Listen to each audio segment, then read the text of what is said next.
Welcome to The Velvet Myth. I'm your host, Adam. Thanks for tuning in, and it's so lovely to have your company. I truly hope tonight's story brings you comfort and peace. Before we begin tonight's tale, I'd love to know, where are you listening from? Share it in the comments below. It's always wonderful to see our little community stretching across the world. Thank you, Oliver, for narrating the story. And if you enjoy these stories and would like to help keep them coming, you can support the channel through our Patreon. You'll also unlock exclusive perks, including ad-free listening and early access to new stories. You'll find the link in the description. Now it's time to let yourself settle gently into the quiet comfort surrounding you. A familiar, peaceful space where your thoughts can soften and slowly drift away.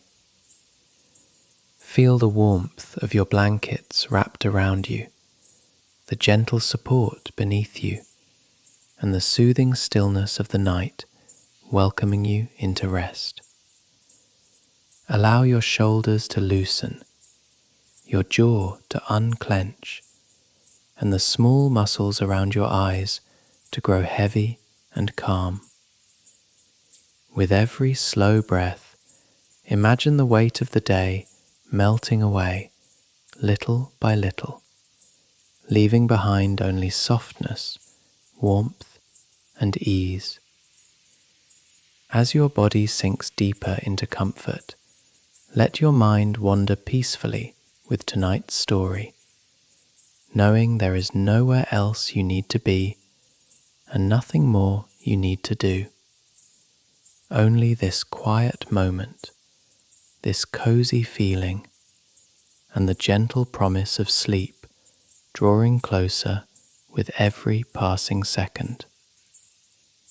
Now, simply relax, breathe slowly, allow yourself to drift into a calm and restful night. Now close your eyes and let the story begin. The taxi left Vesper at the end of a long gravel track, and for a moment she simply stood there, bag at her feet and sketchbook tucked under one arm, listening to the sound of the car diminish until there was nothing left but the dry rasp of cicadas and the faint creak of a wooden gate swinging on its hinge somewhere out of sight. The hills rolled away in every direction, terraced and sun-soaked, and the vineyard spread across the nearest slope in long, even rows.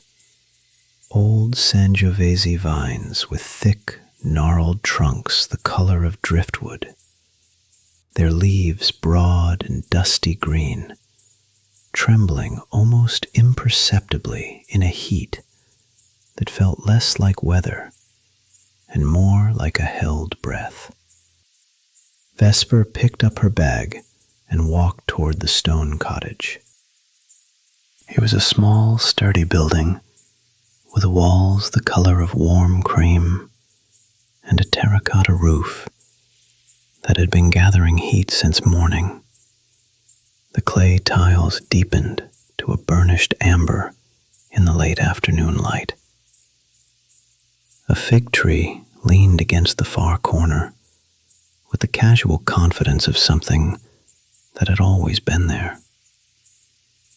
The door was already open. A pair of worn boots sat to one side of the threshold, and from somewhere inside came the faint, unhurried sound of a radio, left on too low to understand.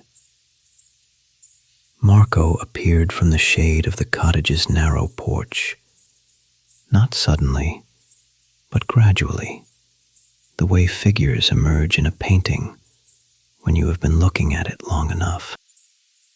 He was a stocky, sun-weathered man with silver-streaked hair and calm eyes that seemed to have already taken in everything around him before Vesper had arrived to look at any of it. He nodded once, said "Benvenuta" in a voice that required nothing from her in return, and then gestured with one broad hand toward the vine rows, a motion that was less a direction and more an invitation, as if the rows themselves had asked to be walked. Vesper set her bag inside the cottage, propping the sketchbook against the wall beside the narrow bed without opening it. She was not ready for the sketchbook. She was not sure what she was ready for exactly, only that she had been tightly wound for so long that the simple act of setting something down felt like an accomplishment. Outside again, she noticed the long wooden table beneath the olive tree, a heavy, generous thing set well back from the cottage in the cooling shadow of spreading branches. It held nothing yet.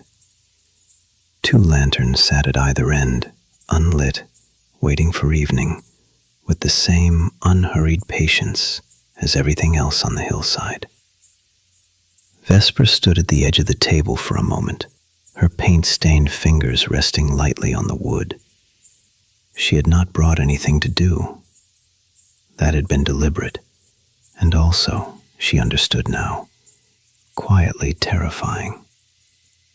For nearly a year, she had sat in front of canvases and felt the silence on the other side of the brush. Not peaceful silence, but hollow silence, the kind that echoes. She had come here without a plan to fix that, only a private, half-spoken hope that rest might loosen something she could not pry open by force. She left the table behind and walked toward the vines. The vine rows were narrower than they looked from the cottage path.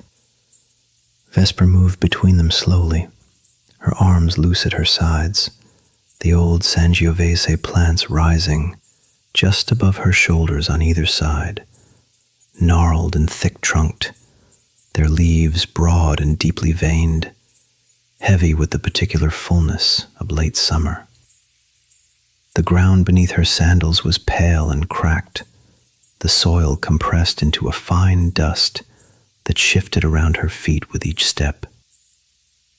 There was a rhythm to the rows, an order so complete and so quietly insisted upon that her mind, without her asking it to, began to follow the same pattern. One row, then the next, then the next, each one identical enough to be restful. She had not yet thought about painting. That fact arrived not as a relief, but simply as an observation.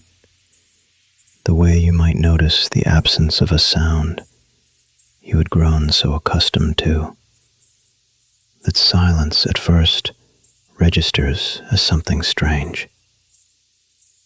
The drizzle came without announcement. The first drops landed on the back of Vesper's left wrist, small and cool, and she looked up on instinct. The sky had been shifting for some time without her noticing. The hard, late afternoon blue giving way to something softer, more diffuse, the light losing its edge and becoming silver and even across everything. A second drop touched her collarbone. Then several more came together across her shoulders, her hair, the wide leaves on either side of the path, and the dust at her feet darkened in small scattered circles that spread and merged until the pale soil had turned the color of clay. The smell changed immediately. That was the thing she had not anticipated. Not the coolness, not the sound of water tapping leaf and stem around her in a low, irregular percussion, but the smell. The earth opened, Something mineral and green and deeply familiar rose around her, as if the vineyard had been holding its breath since July, and now exhaled all at once. Dry stone releasing its heat, vine stems giving off something clean and faintly bitter, the particular richness of soil that has been very warm and is suddenly, gratefully wet. Vesper stopped walking. She rested one hand on a wooden post beside her, weathered gray, slightly rough under her palm, and simply stood in it. The drizzle was light enough that it did not demand shelter. It asked nothing. It only fell, steadily and without urgency, and let the vineyard receive it. After a moment, she reached into the loose fabric bag at her side and drew out the sketchbook. The motion was automatic, habitual, the reflex of someone who had spent a decade training herself to capture things before they passed. She held it for a moment with both hands, feeling the familiar weight of its cover. Then she looked at the vine nearest to her, the way a single droplet had gathered at the curved tip of a leaf and hung there, full and trembling, not yet falling. She thought about trying to draw that. She thought about how to draw that. And then, quietly, she put the sketchbook back. Not with frustration, not with the dull resignation she had grown used to over the past year. With something lighter than both of those, something closer to permission. The drizzle kept falling. The leaf held its drop a moment longer, then let it go. Vesper began walking again, her sandals leaving soft prints in the darkened soil, the rain cooling the back of her neck, the rows continuing ahead of her in their long, patient order. The drizzle ended without ceremony. One moment it was there, soft and persistent, and then it simply was not, leaving behind a hush that felt almost deliberate, as if the hillside had exhaled and decided to rest. A breeze moved in to take the rain's place.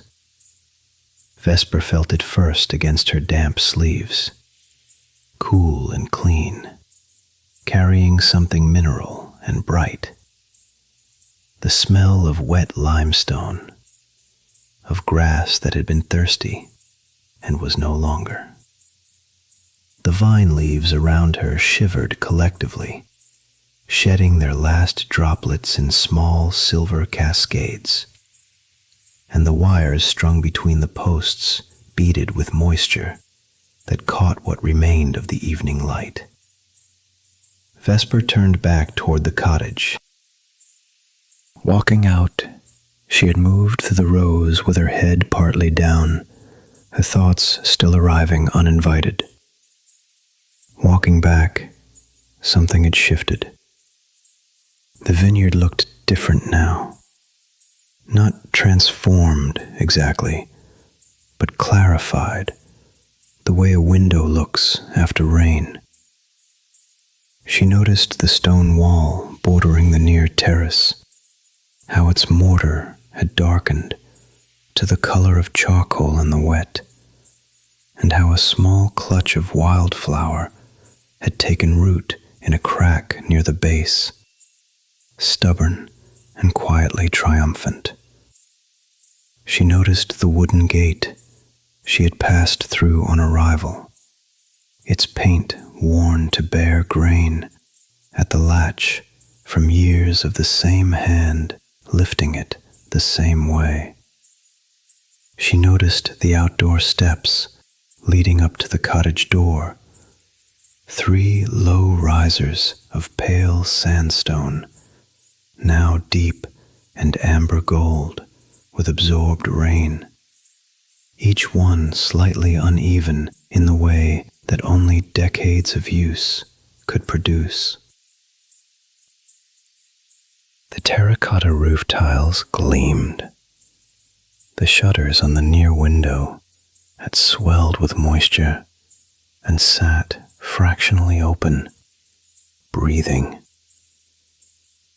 Marco was already at the fire. He knelt beside a shallow stone basin set into a corner of the terrace, partially sheltered by a broad wooden overhang, and from beneath it, he drew out an arm's worth of dry kindling, pale and fibrous, clearly kept there for exactly this purpose. Vesper watched him coax a small flame from the char of what had clearly been last night's fire. His movements, practiced to the point of being nearly meditative. One piece placed just so, a breath blown low and steady, a pause to let the heat decide. The flame caught. Marco sat back on his heels for a moment and regarded it the way a person regards something they have been responsible for a long time, with satisfaction and without sentimentality. He rose, disappeared through the cottage door, and returned carrying a clay pot sealed with a rough earthenware lid, steam already pressing out at the edges and bringing with it something slow and herbed and deep. He set it near the fire on a flat stone that clearly served this purpose regularly. A second trip produced a loaf of bread, dense and round, dusted with flour, and a glass carafe filled with wine the color of dark garnets, its surface slightly clouded in the cool air. Vesper had drifted, without entirely deciding to, toward the long wooden table beneath the olive tree. She did not sit. She stood at its near end, with her hands loosely at her sides, and watched Marco move between the fire and the table, setting each thing down with the ease of a man, performing a task that required nothing from him beyond his own unhurried presence. He did not invite her to stay. He did not need to. The fire settled into its low, reliable rhythm. The breeze moved through the olive branches above the table, and the evening gathered itself around the small, warm light, like a room arranging its furniture around a hearth. Marco tore the bread with both hands. It was such a simple thing, the slight resistance of the crust giving way, the soft interior pulling apart in uneven pieces. And yet Vesper found she could not look away from it. There was something in the gesture that bypassed thought entirely. No knife, no ceremony. Just hands that knew what they were doing and did it without consultation. He set the pieces on a wide ceramic plate, the kind that looked as though it had been used every evening for 30 years, and carried it to the table. The clay pot came next. Marco lifted its lid with a folded cloth, and the steam that rose carried everything. The cooling air had been missing. Garlic softened to sweetness. Tomato reduced to something deeper than itself. The faint earthiness of herbs that had dried on a windowsill somewhere in the cottage. Vesper breathed it in without meaning to, and something low in her chest released, the way a knot will sometimes loosen, not from effort, but from warmth applied steadily and without force. The lanterns went up one by one as the daylight thinned from gold to a faint, sourceless luminescence. Marco moved along the table with a long match, touching the flame to each wick in turn, and the small lights bloomed in the olive branches overhead, casting the kind of glow that makes every face look like it belongs in an old painting. Not idealized, but true. Vesper stood a moment longer at the table's edge, watching the leaves stir in the last of the evening breeze, each one briefly silver, then dark, then silver again. Marco set down the carafe and pulled out the chair nearest to her with one unhurried motion. Not a flourish, not a question, simply an opening. Vesper sat. He poured her wine, not a full glass, just enough, the dark garnet catching the lantern light as the liquid settled, and then poured his own and took the chair across without ceremony, as though they had done this before and would likely do it again. For a time, neither of them spoke. The stew moved slowly from pot to bowl. The bread was passed. The wine tasted of something mineral and faintly plum dark, with a finish that lingered like the last note of a song you hadn't known you were listening to. Overhead, the olive tree made its small, continuous sound, a rustling that was less like noise and more like breathing. Marco said at some point that the tomatoes had come from the garden beside the eastern wall, and that in a good year, they nearly took the wall down. Vesper said that sounded about right, for a tomato. Marco made a sound that was almost a laugh, and that was, more or less, the extent of it. Vesper had eaten hurried lunches alone at her studio desk for so many months that she had nearly forgotten food could be this. Not a task accomplished between other tasks, but a thing happening fully in its own time, with its own weight and texture and warmth. She ate slowly. She looked up, often, at nothing in particular, the lantern light on the underside of the olive leaves, the dark outline of the vine rows beyond the table, the way the hills had gone entirely blue in the distance. Somewhere in the course of the meal, without deciding to, Vesper had stopped waiting for the evening to offer her something she could use. She had simply begun to be inside it. The sky changed the way sleep changes a face, gradually, and then all at once. One moment the hills were edged in copper, the last of the sun pressing against the ridgeline. And then the copper softened into something neither gold nor gray, but both. The whole vineyard suspended in that brief, honest light that belongs only to dusk. The vine rows darkened. The olive tree above Vesper spreads its branches against a sky going slowly to ash. Then the cicadas began. Not all at once, but in the way a fire catches.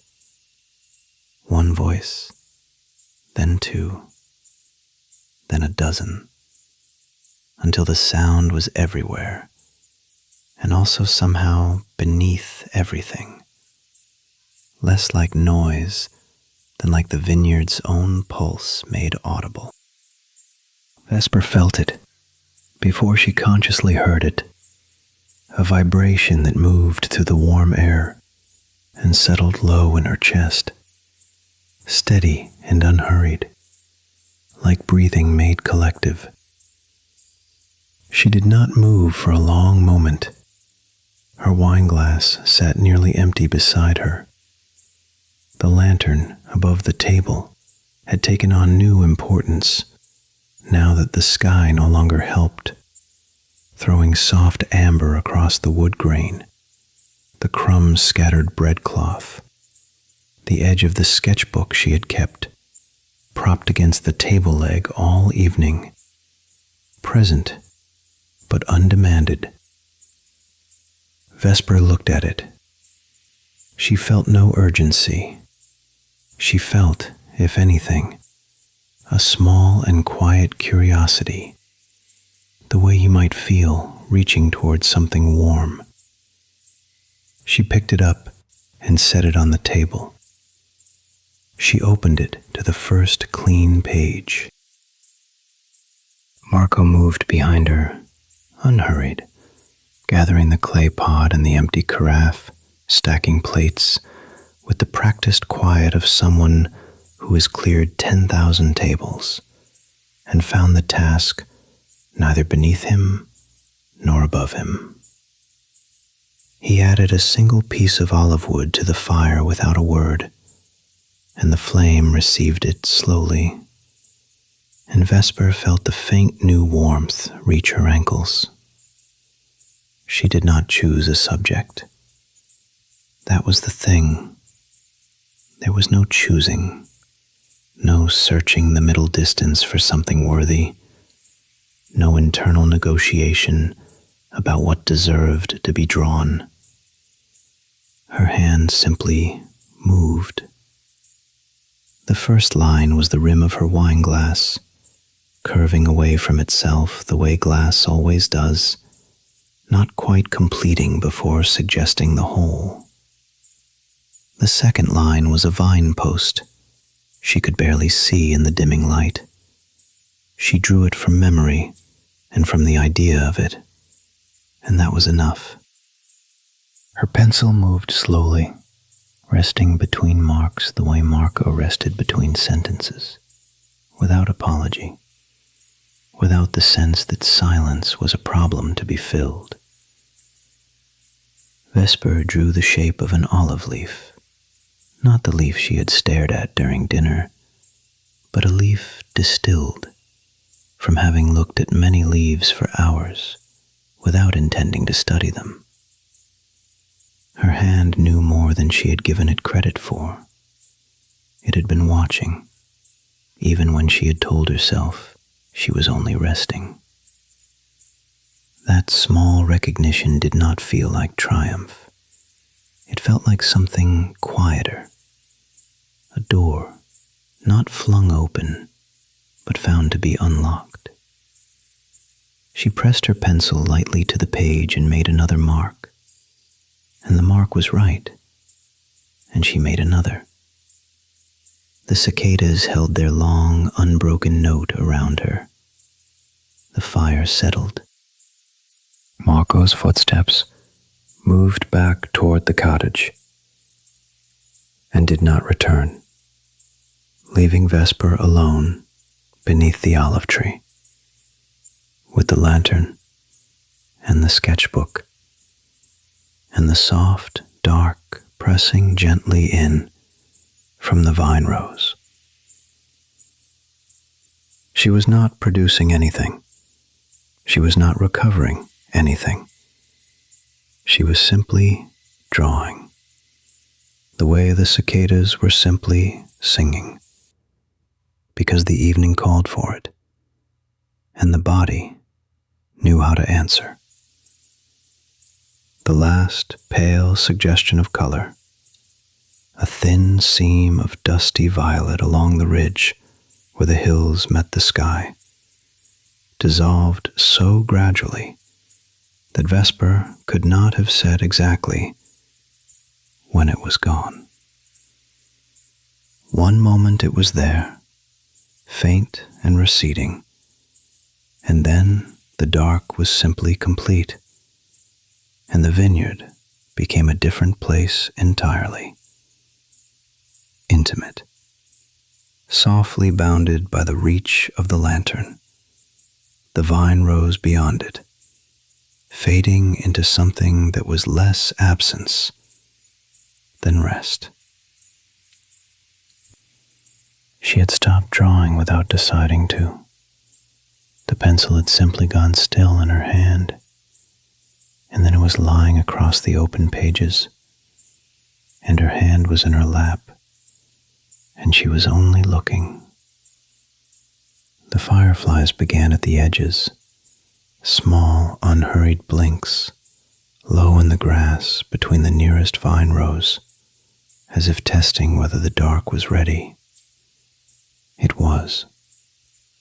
Within a few minutes they were rising, one and then three, and then too many to count individually, lifting from the ground in slow arcs, pulsing their cool gold light in rhythms that followed no pattern she could name.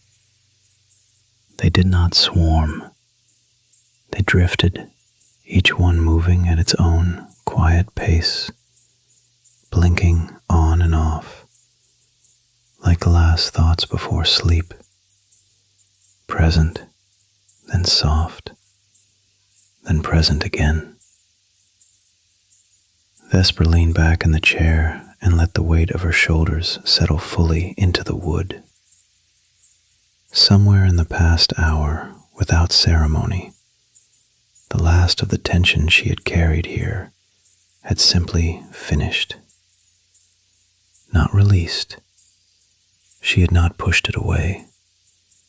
It had run its course, the way a bruise does, and now the place where it had been was just ordinary skin. Marco reappeared briefly at the edge of the lamplight, gathering the clay pot and the folded cloth, with the same unhurried care he brought to everything. He did not speak, and Vesper did not either. Marco turned down the lantern's flame until it burned low and amber, casting a soft pool of light, no larger than the table itself, then moved back toward the cottage. His footsteps crossed the stones and then were gone, and the vineyard returned to its own quiet sounds. The faint stir of a breeze through the leaves, the distant pulse of something, she could no longer be sure, was cicadas or just the gentle ringing of a tired and finally peaceful mind. Vesper watched the fireflies a while longer. They moved above the grass, with no urgency and no destination, blinking their small, patient lights as if to say, "This is enough. This is exactly enough." Eventually, Vesper rose from the chair. The sketchbook came with her, held loosely at her side, not clutched. She walked the few steps across the stone toward the cottage door, and the fireflies went on drifting behind her, unbothered, still blinking softly in the dark. She did not look back. She did not need to. The evening had already given her everything, and she carried it in without knowing the weight of it, which is to say, it weighed nothing at all.